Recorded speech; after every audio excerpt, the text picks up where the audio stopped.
ಕೇಂದ್ರ ದೃಷ್ಟಿ ಯೋಗ ಸಿಂಹ ರಾಶಿಯವರಿಗೆ ಸೂರ್ಯದೇವನ ಕೃಪೆಯಿಂದ ಶ್ರೀಮಂತಿಕೆ. ವೀಕ್ಷಕರೆಲ್ಲರಿಗೂ ವಿಶೇಷ ಕಾರ್ಯಕ್ರಮಕ್ಕೆ ಸ್ವಾಗತ. ಸ್ನೇಹಿತರೆ, ಸೌರಮಂಡಲದಲ್ಲಿ ಸಂಚಾರದ ವೇಳೆ ಒಂದು ರಾಶಿಯಲ್ಲಿ ಒಂದಕ್ಕಿಂತ ಹೆಚ್ಚು ಗ್ರಹಗಳು ಸಾಗಿದಾಗ ಅದನ್ನು ಸಂಯೋಗ ಎಂದು ಕರೆಯಲಾಗುತ್ತದೆ. ಗ್ರಹಗಳ ಸಂಯೋಗದಿಂದ ಶುಭ ಹಾಗೂ ಅಶುಭ ಯೋಗಗಳು ಹುಟ್ಟಿಕೊಳ್ಳುತ್ತವೆ. ಜೊತೆಗೆ ಎರಡು ಗ್ರಹಗಳು ಪರಸ್ಪರ 90 ಡಿಗ್ರಿ ಕೋನದಲ್ಲಿ ಇದ್ದಾಗಲೂ ಕೆಲ ಯೋಗಗಳು ರೂಪುಗೊಳ್ಳುತ್ತವೆ. ಏಪ್ರಿಲ್ ತಿಂಗಳಿನ 21ನೇ ತಾರೀಕಿನ ಸೋಮವಾರ ದಿನ ಬೆಳಿಗ್ಗೆ 6:59 ಗ್ರಹಗಳ ರಾಜ ಸೂರ್ಯ ಮತ್ತು ಗ್ರಹಗಳ ಅಧಿಪತಿ ಮಂಗಳ 90 ಡಿಗ್ರಿ ಕೋನೀಯ ಸ್ಥಾನದಲ್ಲಿರುತ್ತಾರೆ. ಸೂರ್ಯ ಮತ್ತು ಮಂಗಳ ಗ್ರಹಗಳು ಪರಸ್ಪರ 90 ಡಿಗ್ರಿಗಳಷ್ಟು ದೂರದಲ್ಲಿದ್ದಾಗ ಅದನ್ನು ಲಂಬ ಕೋನ ಯೋಗ ಎಂದು ಕರೆಯಲಾಗುತ್ತದೆ. ಭಾರತೀಯ ಜ್ಯೋತಿಷ್ಯದಲ್ಲಿ ಇದಕ್ಕೆ ಕೇಂದ್ರ ದೃಷ್ಟಿ ಯೋಗ ಎಂಬ ಇನ್ನೊಂದು ಹೆಸರಿದೆ. ಜ್ಯೋತಿಷ್ಯದಲ್ಲಿ ಸೂರ್ಯ ಮತ್ತು ಮಂಗಳನ ಈ ಸಂಯೋಜನೆಯನ್ನು ಸಾಮಾನ್ಯವಾಗಿ ಶುಭವೆಂದು ಪರಿಗಣಿಸಲಾಗುತ್ತದೆ. ಲಂಬ ಕೋನ ಯೋಗದ ಜ್ಯೋತಿಷ್ಯ ಮಹತ್ವ. ಜ್ಯೋತಿಷ್ಯ ಶಾಸ್ತ್ರದಲ್ಲಿ ಈ ಲಂಬಕೋನ ಯೋಗ ವಿಶೇಷ ಮಹತ್ವವನ್ನು ಹೊಂದಿದೆ. ಏಕೆಂದರೆ ಸೂರ್ಯ ಮತ್ತು ಮಂಗಳ ಇಬ್ಬರು ಶಕ್ತಿಶಾಲಿ ಮತ್ತು ಶಕ್ತಿಯುತ ಗ್ರಹಗಳು. ಸೂರ್ಯ ಮತ್ತು ಮಂಗಳ ಗ್ರಹಗಳು 90 ಡಿಗ್ರಿ ಸ್ಥಾನದಲ್ಲಿದ್ದಾಗ ಅವರ ಶಕ್ತಿಗಳು ಪರಸ್ಪರ ಪ್ರಭಾವ ಬೀರುತ್ತವೆ. ಇದು ವಿವಿಧ ಫಲಿತಾಂಶಗಳನ್ನು ನೀಡುತ್ತದೆ. ಈ ಯೋಗ ವ್ಯಕ್ತಿಯ ಶಕ್ತಿಯನ್ನು ಹೆಚ್ಚಿಸುತ್ತದೆ ಮತ್ತು ಅವನ ನಾಯಕತ್ವದ ಗುಣಗಳನ್ನು ಅಭಿವೃದ್ಧಿಪಡಿಸುತ್ತದೆ. ಅಲ್ಲದೆ ಈ ಯೋಗದ ಪರಿಣಾಮದಿಂದಾಗಿ ಒಬ್ಬ ವ್ಯಕ್ತಿಯು ತನ್ನ ಕೆಲಸದಲ್ಲಿ ಹೆಚ್ಚು ಸಕ್ರಿಯ ಮತ್ತು ಪರಿಣಾಮಕಾರಿಯಾಗುತ್ತಾನೆ. ಇದರಿಂದಾಗಿ ಅವನಿಗೆ ಬಡ್ತಿ ಮತ್ತು ಹೊಸ ಜವಾಬ್ದಾರಿಗಳು ಸಿಗುತ್ತವೆ. ಅಲ್ಲದೆ ಈ ಯೋಗ ಹಣಕಾಸಿನ ವಿಷಯಗಳಲ್ಲಿ ವೇಗವನ್ನು ತರುತ್ತದೆ. ರಾಶಿಗಳ ಮೇಲೆ ಲಂಬ ಕೋನ ಯೋಗದ ಪರಿಣಾಮ. ಏಪ್ರಿಲ್ 21ರಿಂದ ಗ್ರಹಗಳ ರಾಜ ಸೂರ್ಯ ಮತ್ತು ಗ್ರಹಗಳ ಅಧಿಪತಿ ಮಂಗಳ ನಡುವೆ ರೂಪುಗೊಳ್ಳುವ ಲಂಬ ಕೋನ ಯೋಗ ಈ ರಾಶಿ ಜೀವನದಲ್ಲಿ ಸಂಪತ್ತು, ವೃತ್ತಿ ಮತ್ತು ಸಾಮಾಜಿಕ ಪ್ರತಿಷ್ಠೆಯ ಹೊಸ ಅವಕಾಶಗಳನ್ನು ತರುತ್ತದೆ.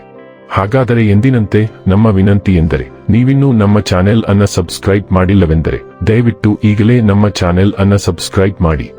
ಹಾಗೆ ನಿರಂತರ ವಿಡಿಯೋ ಅಪ್ಡೇಟ್ಸ್ಗಳಿಗಾಗಿ ತಪ್ಪದೇ ಪಕ್ಕದ ಬೆಲ್ ಐಕಾನ್ ಬಟನ್ ಕೂಡ ಕ್ಲಿಕ್ ಮಾಡಿ. ವಂಶ ಪಾರಂಪರ್ಯ ಜ್ಯೋತಿಷ್ಯರು ನಂಬರ್ 1 ವಶೀಕರಣ ಸ್ಪೆಷಲಿಸ್ಟ್. ವೃತ್ತಿ, ಉದ್ಯೋಗ, ಮದುವೆ, ಹಣಕಾಸಿನ ಸಮಸ್ಯೆ, ವ್ಯಾಪಾರ, ಆರೋಗ್ಯ ಸಮಸ್ಯೆಗಳಿಗೆ ಫೋನಿನ ಮೂಲಕ ಪರಿಹಾರ. ಇಂದೇ ಕರೆ ಮಾಡಿ. ಸ್ನೇಹಿತರೆ, ಈ ಸಮಯದಲ್ಲಿ ಸಿಂಹ ರಾಶಿಯವರ ಆತ್ಮವಿಶ್ವಾಸ ಉತ್ತುಂಗದಲ್ಲಿರುತ್ತದೆ. ವೃತ್ತಿ ಕ್ಷೇತ್ರದಲ್ಲಿ ಬಡ್ತಿ, ಹೊಸ ಜವಾಬ್ದಾರಿಗಳು ಮತ್ತು ಅಧಿಕಾರವನ್ನು ಪಡೆಯುವ ಸಮಯ ಇದು. ಮಾಧ್ಯಮ, ಚಲನಚಿತ್ರ, ಕಲೆ ಅಥವಾ ವಿನ್ಯಾಸದಂತಹ ಸೃಜನಶೀಲ ಕ್ಷೇತ್ರಗಳಲ್ಲಿ ಕೆಲಸ ಮಾಡುವ ಜನರು ಹೆಚ್ಚು ಹಣದ ಲಾಭವನ್ನು ಪಡೆಯುತ್ತಾರೆ. ಸಾಮಾಜಿಕವಾಗಿ ನಿಮ್ಮ ಪ್ರತಿಷ್ಠೆ ಹೆಚ್ಚಾಗುತ್ತದೆ ಮತ್ತು ನಿಮ್ಮ ಕೆಲಸಕ್ಕೆ ಮೆಚ್ಚುಗೆ ದೊರೆಯುತ್ತದೆ. ನೆಟ್ವರ್ಕಿಂಗ್ ಮೂಲಕ ಹೊಸ ಲಾಭದಾಯಕ ಸಂಪರ್ಕಗಳು ಸೃಷ್ಟಿಯಾಗುತ್ತವೆ.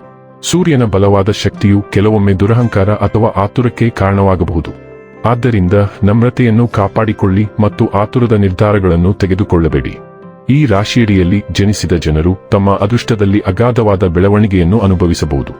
ದೀರ್ಘಕಾಲದಿಂದ ಬಾಕಿ ಉಳಿದಿರುವ ಕೆಲಸಗಳನ್ನು ಪೂರ್ಣಗೊಳಿಸುವುದರ ಜೊತೆಗೆ ಆರ್ಥಿಕ ಲಾಭವೂ ಇರಬಹುದು. ದೀರ್ಘಕಾಲದ ಒತ್ತಡದಿಂದ ನೀವು ಪರಿಹಾರ ಪಡೆಯಬಹುದು. ನಿಮ್ಮ ಕುಟುಂಬದೊಂದಿಗೆ ನೀವು ಉತ್ತಮ ಸಮಯವನ್ನು ಕಳೆಯಬಹುದು. ಆತ್ಮವಿಶ್ವಾಸ ವೇಗವಾಗಿ ಹೆಚ್ಚಾಗಬಹುದು. ವ್ಯವಹಾರದಲ್ಲಿ ನೀವು ಸಾಕಷ್ಟು ಲಾಭವನ್ನು ಪಡೆಯಬಹುದು. ಆತ್ಮವಿಶ್ವಾಸ ವೇಗವಾಗಿ ಹೆಚ್ಚಾಗಬಹುದು. ವ್ಯವಹಾರದಲ್ಲಿ ನೀವು ಬಯಸಿದ ಯಶಸ್ಸನ್ನು ಸಾಧಿಸಬಹುದು. ಸಮಾಜದಲ್ಲಿ ಗೌರವ ಮತ್ತು ಗೌರವ ವೇಗವಾಗಿ ಹೆಚ್ಚಾಗಬಹುದು. ಆರ್ಥಿಕ ಪರಿಸ್ಥಿತಿ ಉತ್ತಮವಾಗಿರಲಿದೆ. ಹಠಾತ್ ಆರ್ಥಿಕ ಲಾಭದ ಸಾಧ್ಯತೆಗಳು ಇವೆ. ಈ ರಾಶಿಯವರು ಈ ಸಂದರ್ಭದಲ್ಲಿ ತಮ್ಮ ಜೀವನ ಸಂಗಾತಿಯ ಜೊತೆಗೆ ಅತ್ಯುತ್ತಮವಾದ ಕ್ಷಣಗಳನ್ನು ಕಳೆಯಲಿದ್ದಾರೆ. ಜೀವನ ಸಂಗಾತಿಯ ಪ್ರತಿಯೊಂದು ಕಷ್ಟ ಸುಖಗಳನ್ನು ಕೂಡ ನೀವು ಅರ್ಥ ಮಾಡಿಕೊಳ್ಳಲಿದ್ದೀರಿ ಹಾಗೂ ನಿಮ್ಮ ಪ್ರತಿಯೊಂದು ಕಷ್ಟ ಸುಖಗಳನ್ನು ಅವರು ಕೂಡ ಅರ್ಥ ಮಾಡಿಕೊಂಡು ಪರಸ್ಪರ ಅನ್ಯೋನ್ಯವಾಗಿ ಜೀವನ ನಡೆಸುವಂತಹ ರಹಸ್ಯದ ಗುಟ್ಟನ್ನು ಈ ಸಂದರ್ಭದಲ್ಲಿ ನೀವಿಬ್ಬರೂ ಕೂಡ ಅರ್ಥ ಮಾಡಿಕೊಳ್ಳಲಿದ್ದೀರಿ. ಈ ಸಂದರ್ಭದಲ್ಲಿ ನಿಮ್ಮ ಆತ್ಮ ಅಭಿಮಾನ ಹಾಗೂ ಆತ್ಮವಿಶ್ವಾಸ ಎರಡರಲ್ಲಿ ಕೂಡ ವಿರೋಧಿ ಕಂಡು ಬರುತ್ತದೆ ಹಾಗೂ ಪ್ರತಿಯೊಂದು ನಿರ್ಧಾರಗಳನ್ನು ಕೂಡ ನೀವು ತೆಗೆದುಕೊಳ್ಳುವಾಗ ಹೆಚ್ಚಿನ ಯೋಚನೆಗೆ ಒಳಪಡುವುದಿಲ್ಲ. ಯಾಕೆಂದರೆ ನೀವು ಯಾವ ನಿರ್ಧಾರವನ್ನು ಕೈಗೊಂಡರೂ ಏನು ಆಗುತ್ತದೆ ಎನ್ನುವಂತಹ ಸ್ಪಷ್ಟ ಚಿತ್ರಣ ನಿಮಗೆ ಇರುತ್ತದೆ. ಹೀಗಾಗಿ ನೀವು ನಿಮ್ಮನ್ನ ಈ ಸಂದರ್ಭದಲ್ಲಿ ಸಂಪೂರ್ಣವಾಗಿ ನಂಬುತ್ತೀರಿ.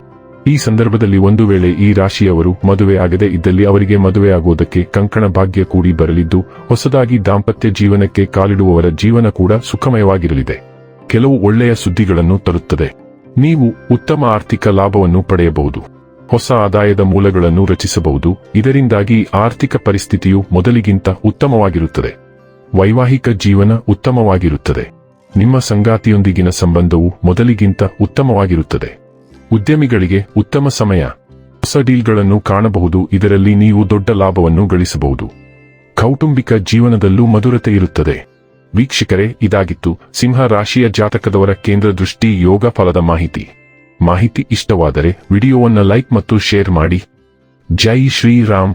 ಕಾಮೆಂಟ್ ಬಾಕ್ಸ್ನಲ್ಲಿ ಬರೆಯಿರಿ. ಹಾಗೆ ಚಾನೆಲ್ ಸಬ್ಸ್ಕ್ರೈಬ್ ಮಾಡುವುದರ ಜೊತೆಗೆ ನಿರಂತರ ವಿಡಿಯೋ ಅಪ್ಡೇಟ್ಸ್ಗಳಿಗಾಗಿ ಪಕ್ಕದ ಬೆಲ್ ಐಕಾನ್ ಕ್ಲಿಕ್ ಮಾಡಿ.